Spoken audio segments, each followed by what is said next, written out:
Hey everybody, Adrienne here with She-Rose and Shenanigans, and today's topic is confidence and overcoming what others think about you.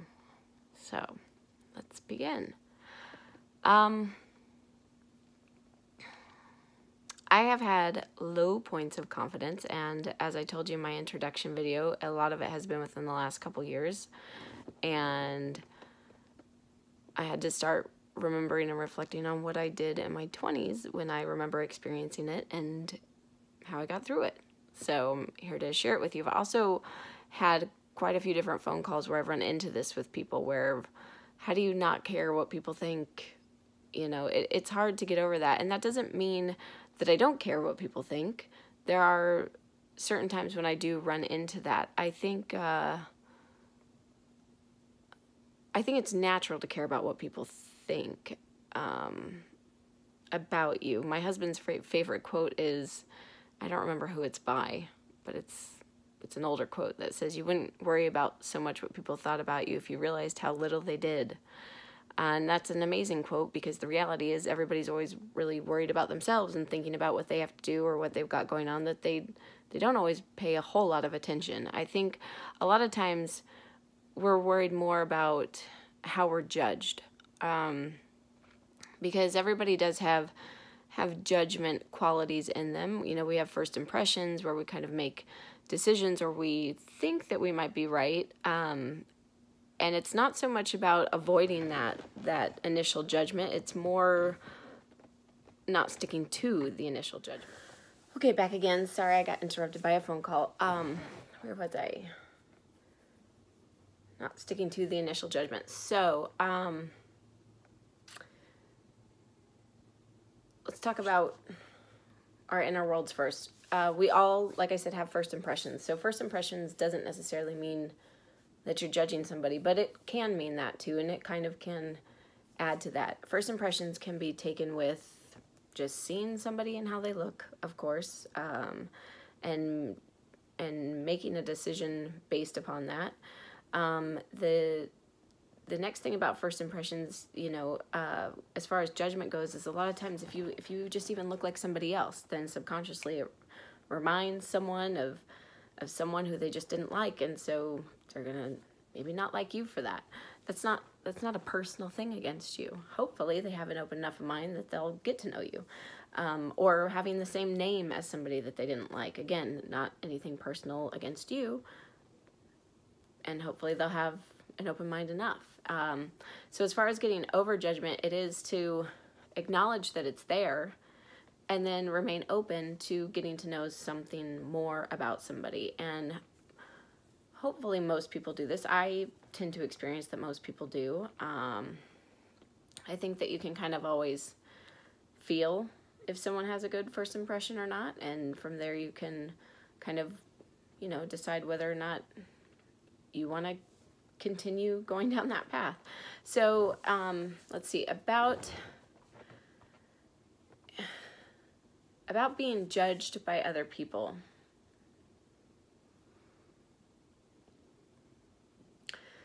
It's kind of funny because it's natural, again, like I said, to worry about what people think about you. However, I think what we're most worried about is whether or not they're going to judge us and remain open, or judge us and shut down. So, because I do know that I do care what people think, but I don't take it personally what they think. And I think that that's the collapse that we kind of have, is that we care what they think and we take it personally, versus we care what they think but we don't take it personally. So what I mean by that is my family. I love my family. I do care what they think. However, there are quite a few things that they disagree with me on, and I'm not going to take it personally. I have to initially trust that deep down they love me, and while they might not agree with everything I'm doing or everything I say, they still remain loving me. So that's a trust issue, but that would be my trust issue if I decided to take it personally, that I wouldn't be trusting what they thought. or trusting that they loved me regardless of what they thought, whether or not we disagreed. So there's that. As far as strangers go,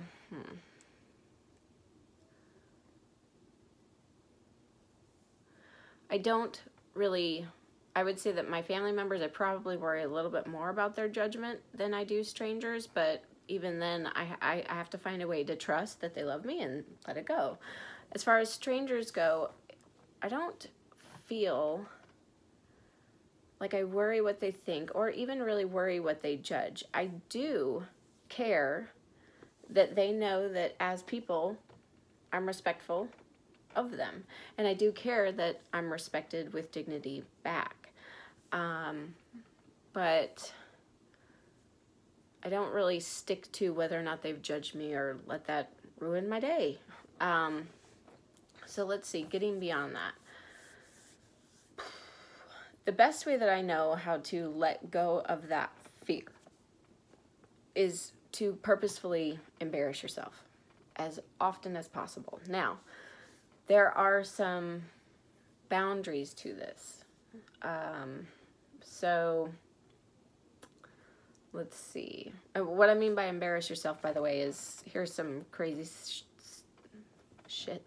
It feels weird saying that on camera. Anyway, I say it all the time, but anyway, some crazy stuff that I used to do when I was younger I would paint my face in like really abstract ways and write marker and whatever else, just do random things and walk around Walmart. I would have been one of those Walmart weirdos or whatever they are, all the faces of Walmart, people of Walmart.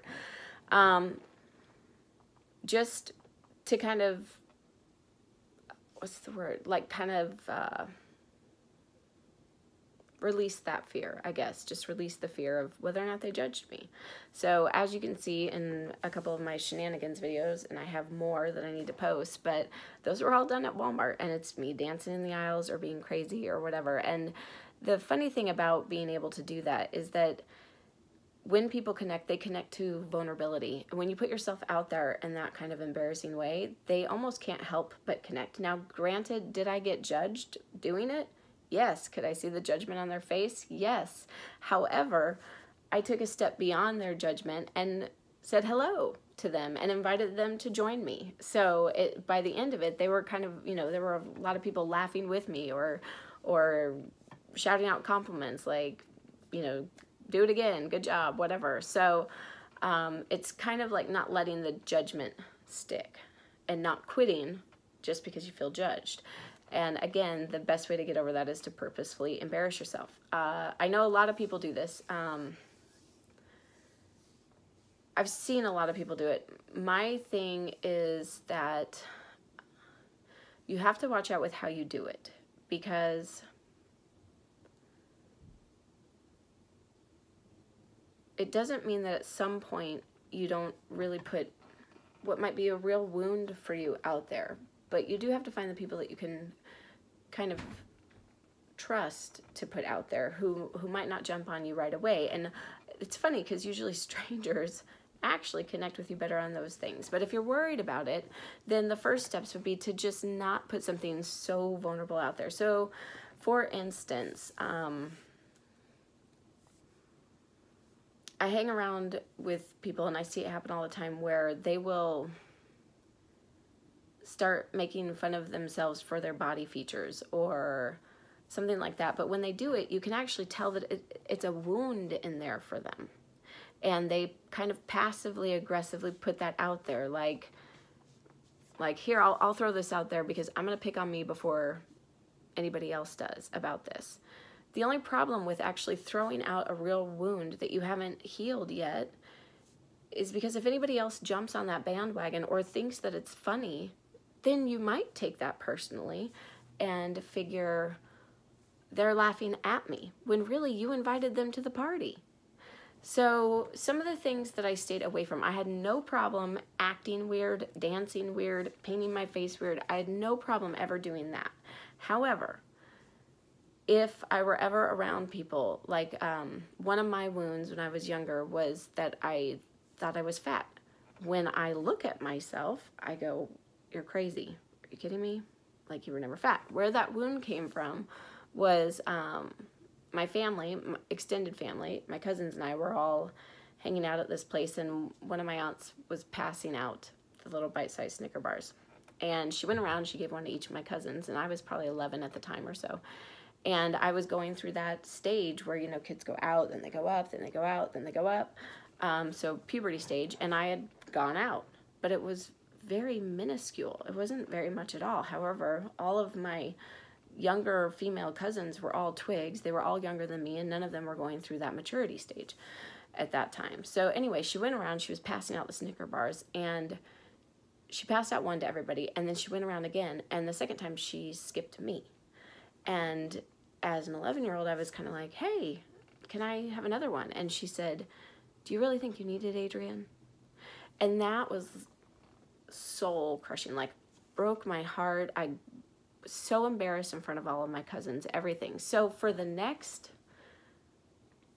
probably 10 years, from 11 to 20, 21-ish or so, and it might have been younger than that. It might have been closer to like 17. But for a good deal in there, I always thought I was fat. So even when I was, you know, 13, 14, and I had actually grown taller and I looked fantastic, then I still always thought I was fat. And the funny thing about that was that I would have a picture taken and, you know, get my roll of film back, because that's what actually happened back then, and look at my pictures and think, oh man, I really look big, I look fat, I, you know, shouldn't have made that face, or my chunk is sticking out here, or whatever. And then the next year, I would look back at some of those pictures and think, oh man, I remember feeling fat that day, like looking at it thinking I looked fat, but now a year later, here I am looking at it thinking, dang, I looked good. And then that happened for a good 5 to 7 years, where it was every time I had pictures taken, I'd always think, oh, I look fat in that, or I look big in that, or whatever. And then the next year I'd look at that picture and think, I looked fantastic.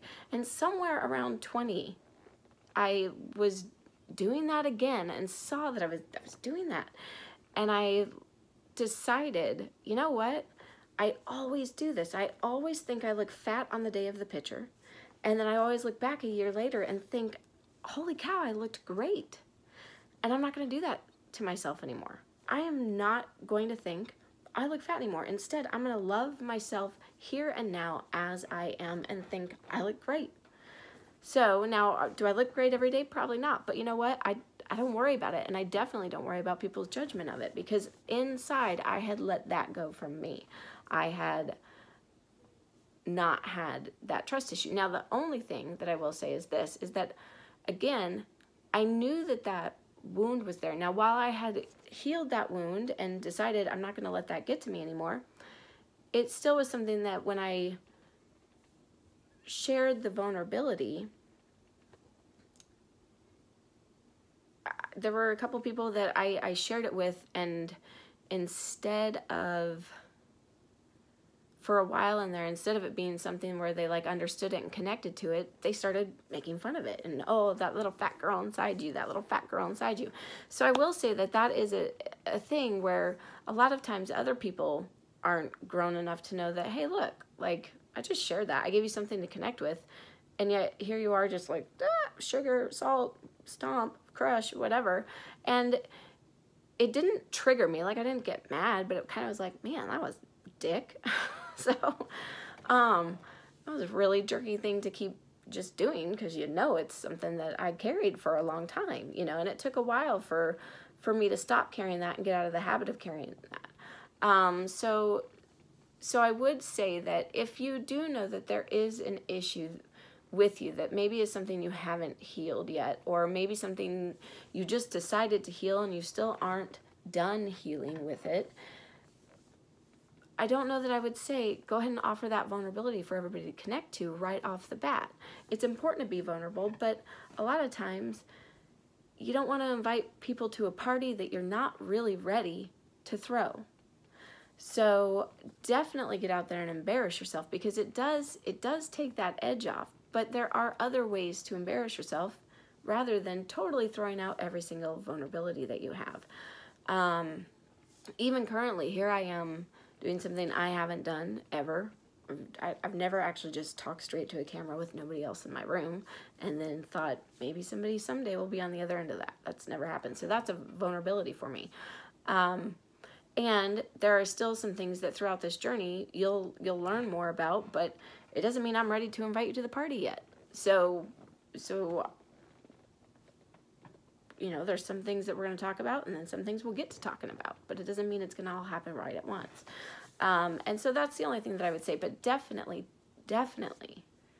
one of the first things to do when you're healing from any kind of depression or fear or worry would be embarrass yourself, and do it on purpose.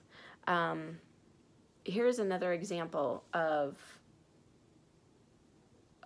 something. I was talking to someone the other day and talking to him about certain things, and I had told him this about embarrassing yourself, and he kind of said, oh, I do that all the time. You know, I make jokes about how I don't get laid enough. And I kind of went, yeah, but for him, that's a truth.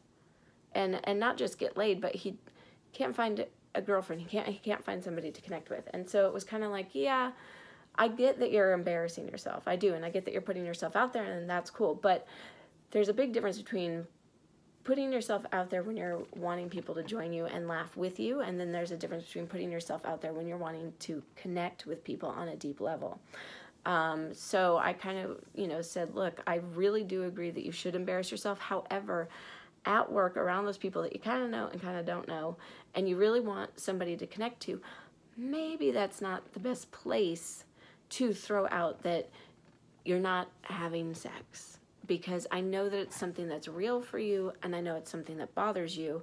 And then they join you, and 2 days later they bring it up again for you and whatever, and instead of it feeling like something that's healing that you put out there, you've invited them to connect to that, and you're not ready to connect there yet. You're not ready to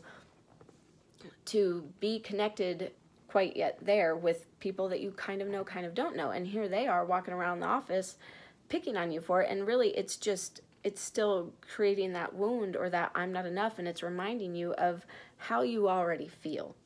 So it might not be the best idea to invite people to the parties that you're not really ready for. However, it's a step, and the best way to get ready for inviting people to those kind of parties is to go out there and put yourself out there and embarrass yourself. Some of the other things that I do besides dance ridiculously in stores, and I try to get my kids to do it too, is my daughter and we drove around one day just driving in the car past people where we had put rose petals on our nose, so it made our nose stick out all funky. So we did that, and then we walked around a few different stores with it. Or I take my kids and I'll put on weird little outfits or something where we go shopping and walk around in it for a while, or test things out. So it's something where you can actually do something physical to put yourself out there, but it's not necessarily opening up a wound that you're inviting other people to poke. And again, once you do open those things up, you will find, if you do it in a setting where it is, I want to connect setting, then you will find people who will match you on that. But to just throw it out to demean yourself and to poke fun at you, what they're connecting to is, oh, you're cool with me making jokes about you, or you're cool with being the butt of the joke because you're making yourself the butt of the joke. So I would say definitely do your best to not put yourself out there as the butt of the joke unless you're ready for people to join that party with you. And if you do put yourself out there as that, then know that they will join it. And then you're going to have to decide whether or not you're going to take it personally or not. Because the reality is, sticks and stones cannot break your bones unless you believe them. That was wrong. I mean, sticks and stones can break your bones, but words can never hurt you unless you believe them. And that's the thing, is if you're putting out there a vulnerability that inherently you do believe, then people will jump on that bandwagon and they might pick on it with you. And then it reinforces your belief of it, rather than you putting out something else where, you know, I'm going to go and walk around with a stupid painted face, and I know that my face isn't really like that. So it's not something I believe. Therefore, I don't mind doing that and putting myself out there in that way. So that's one of the steps, is embarrassing yourself every day. Little things, one of the things I suggested was, go to Starbucks and drive forward and then reverse a little and drive forward while you're waiting for your drink. Just to be silly, because it strikes up a conversation. The people go, what are you doing? And then they start laughing, and there's connection there. But it's not something that if they decided to say something to you that you're probably going to take personally, or that it's going to re-hurt a wound that maybe you haven't healed. Because while we're working on wounds and depression and coming out of it, that's something that maybe not to expose just to the world quite yet and invite everybody to that party. It's something to kind of still go, okay, I'm working on this wound here, and the way I'm working on it is by opening up over here and seeing that it's not so scary. And then eventually that wound becomes not so scary to open up to as well as your community grows. So that's definitely one of the steps for overcoming depression. And that was kind of one of the steps I started with. I think I've always started there. Even when I was younger, or even now when I go to gatherings or parties, I usually am one of the first ones to just do something crazy to kind of get everybody to loosen up. And once they're loose, then there's a lot more connection within the group. So I definitely still always put myself out there, but it's not that I go around saying, yeah, when I was younger, I used to think I was really fat. So now, again, that's not a wound that's there for me anymore, but it's something that I don't throw that out there right away. Instead, I throw out something embarrassing and silly so they can connect to silly, because that's what I am. I'm fun, and I'm silly, and I'm heartfelt, and I'm soulful all at the same time. But the easiest one to connect to is, here, I'm going to let you know my silly.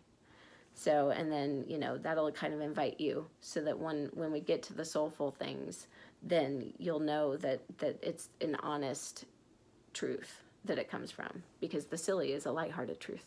So anyway, it's honest also. So thanks for coming in today. Bye.